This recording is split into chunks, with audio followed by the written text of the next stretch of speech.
Say good, and give her one of those things behind you in that bowl. She might become a little more engaged. Good. And I would use something for a week or two. Okay. Too many nuts. Nope. Good work. Halle, come. Good girl. Good girl. Halle, please. Good.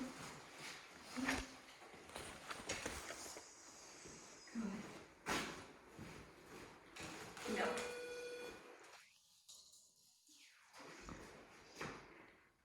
I'm waiting until she's looking at me. You can, if she's not looking at you, that's really when you should use the name. But if you only had her, people are like, when do I use the dog's name? I'm like, well, if you have multiple dogs, use it a lot. But if your dog's not looking at you, then say their name and then give them their direction. Come. Exactly. So then she looks at you. Come. Good girl. Don't just say one second. Sit. Good girl. Place. Good. And then go give her a treat again. Again, like every 2 or 3 times, make it so she's happy to work. Good girl. I mean, all of them.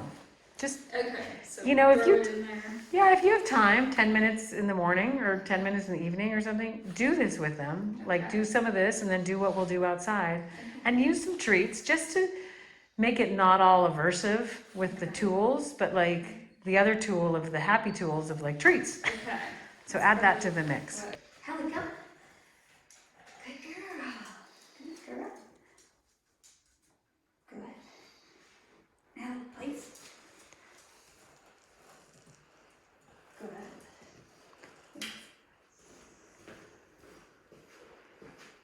Halle, come. Good girl. Halle. Sit.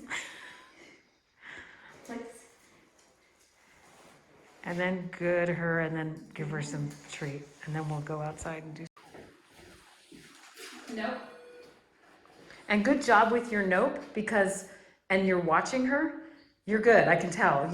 No, you're good. Like a lot of people just turn their back and walk, but I've told you this before with Griffin Notice, where you're like, I'm like, pay attention because if you nope her in that moment, she knows she goes right back down. But if oftentimes early on with owners in the trainings, they're not paying attention, so then the dog's up and off of the place cot. So now you're not just noping, now you're walking back and then saying place and then saying down. So when you're paying attention and you get the nope within like a second of them breaking their command, they go right back.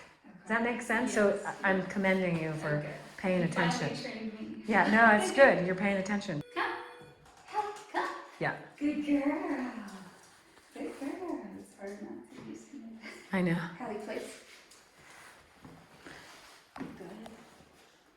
See how your good stopped her? I know, but I mean, it's just so funny. I mean, I do it too. So just remember good is she knows it to mean like, I did it. Where's my treat? Or where's my break? Or where's my pet? She knows I'm like, I'm correct. I did it right.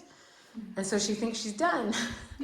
So after we do this a few times, I mean, for her, you just do it like 3 or 4 times back and forth in the morning.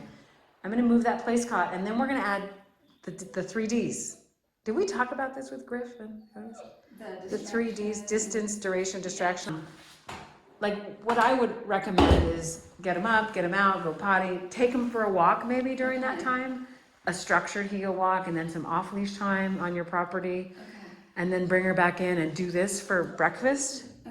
And then, so now we've probably had, it could be a half an hour of your day so far or an hour, depending on how long your walk is. Then leave her here.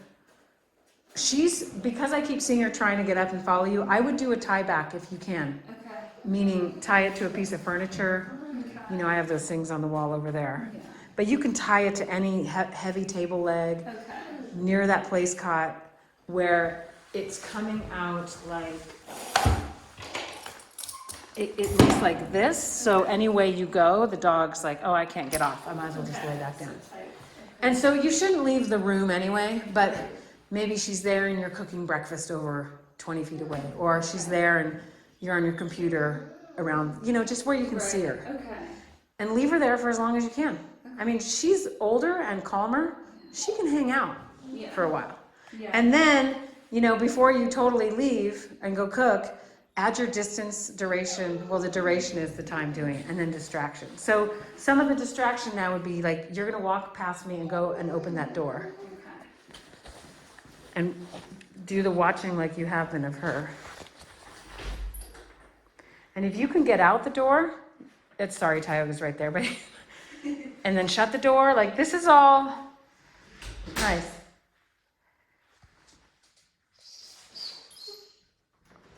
Now say good right there. Good. And then go give her a treat. So you got far away, you added distance. The door is a bit distracting. Like the opening, the sound of the door is really distracting, and the dogs usually are like, oh, I gotta go.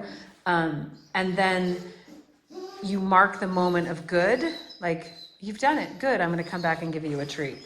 This is another way to be distracting. Like the dog thinks, especially the closer it is to her, she's like, oh, you're gonna sit right there, I'm gonna come over and say hi. So I want it a little bit away so she's kind of successful, but go sit right there, and if she starts to get up, do what you would do, and then say good. And then get up and go feed her a treat. So this is proofing her duration, her ability to stay there.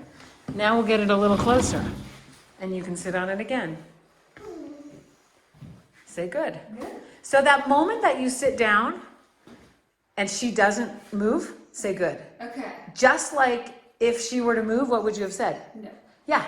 So let's add some goods to the world. Because, well, no, I do that. I'm guilty too. Like, let's stop noping the dogs, so let's say good also. Like, give them, because good in itself is a bit of a reward. Okay. And then the other thing is just different ways. Like if she were a ball dog, you know, throw a ball. She's not. If she get Otis and Griff to walk by, and she has to stay there. Okay. You know, you would just bring them right by. You could do stuff like this where, good. Notice I gooded her when she looked at me. Okay. So these are all ways to distract her. Okay. So add distance by leaving, not leaving for good, but Right. Out. watch, give her information like nope or good, Okay. distractions like we did, and then leave her tied back and go sit on your computer or whatever. Okay. And you know, does that make sense? See these pieces of food on the floor? Right. So as soon as I threw that in, I'm like, oh, we're gonna use this later. So I'm gonna have you go to the door Okay. and have her, and you're gonna recall her to you and get ready with your button because she's not supposed to eat that. Okay. So what number? 18. Yeah, and it's gonna be hard because it's really right in line with her. Maybe I'll move it a little bit, you know, a little bit away so she's like, she can't just hoover it up as she goes by. She'll have to make a choice, a more definite choice to like veer off track and be really excited. Say, come. Halle, come. Halle, come. Good girl. No. Nice. Good girl. Sit. Go ahead. That was awesome because you started to good her because she looked like she wasn't gonna do it, and then she went for it and you noped her and then used the button. Very well timed. Now that we've done, usually when I do a correction with a dog, I want to show them how to do it, and then maybe she'll get actually a treat out of it. Okay. Because you had to nope her. That makes sense? So bring her back. Don't let her have this as you go by. Good. Good. And I don't know if she did give like a sideways glance, but she kept going. It was great. Okay. Good. So put her back on place. Halle, please.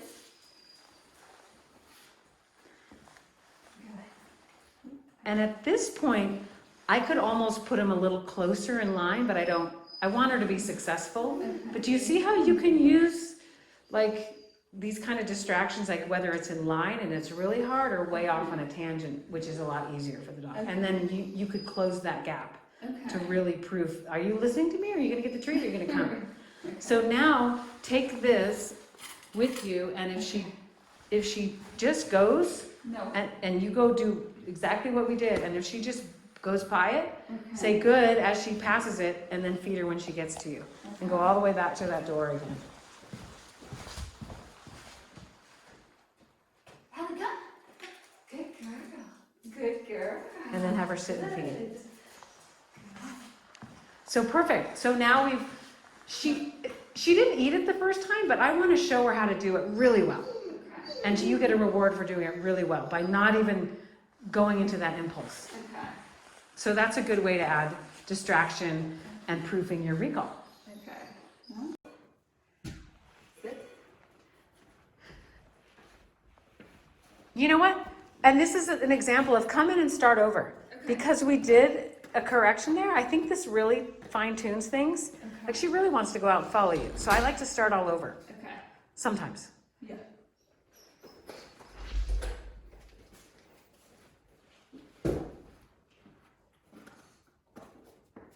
Have a break. It's the tone button. And when she comes towards you, say, good girl. Good girl. And then have her sit. Sit. Pose. Tap. Nice. Just tell Griff to sit. Griff. Griff. Sit. And then I'll do that and step like 2 feet back from them and then say, because it kind of, that movement makes them look at you and then say B-R-E-A-K. Okay. Break.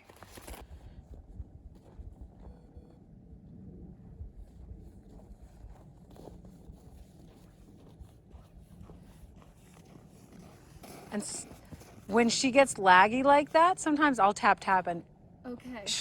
if it's a high enough number for her, you'll see her pick up her pace. Okay. Okay.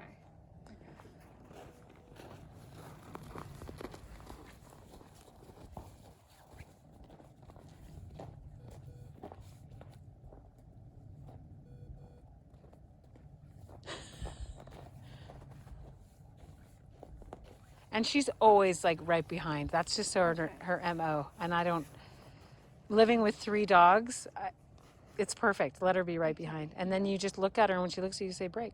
Break. Halle, break. Good girl.